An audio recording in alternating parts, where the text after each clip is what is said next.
Marcos Legacy, napakatindi, di ba? Ito lang nitong mga nakaraan, nagkaroon ulit ng butuhan sa pagpapa-impeach laban kay BP Sara. Yung tatlong kongresista na hindi nagboto ng yes, pinarusahan nila, sinibak, di ba? Ginipit.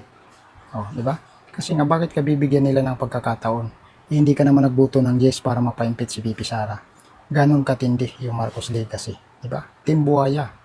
So yung tatlong kongresista, hindi ko nababanggitin yung dalawa kung taga saan. Pero yung isa taga Leyte, kababayan ko pa.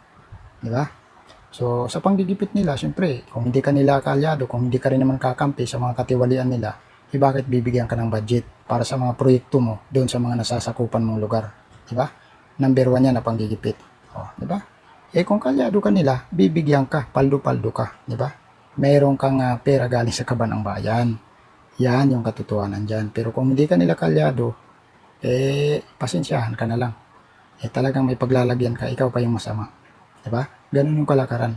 Ultimo nga yung tumitistigo, yung mga tumatayo para magsabi ng katotohanan laban sa korupsyon. Sila pa itong nakakasuhan, sila pa yung nasusubbina. Nasaan ang hustisya dyan? Diba? Nasaan ang hustisya dyan? Diba? Grabing garapalan, diba, na pangungupal. Marcos Legacy. Grabe. Puro pagpapahirap sa sambayan ng Pilipino. Wala silang inatupag kundi pumaldo, busog, galing sa kaban ng bayan. Yung mga bulsa nila puno. Pero yung naghihirap sa sambayan ng Pilipino, lahat mataas ang bilihin, mataas ang presyo. Pero sila paldo-paldo. Wala silang pakialam. Puro pansariling interes ang pinapairal nila. Wala naman talaga silang malasakit sa sambayan ng Pilipino.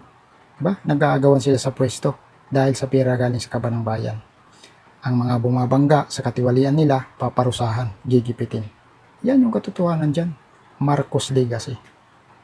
Mga kupal.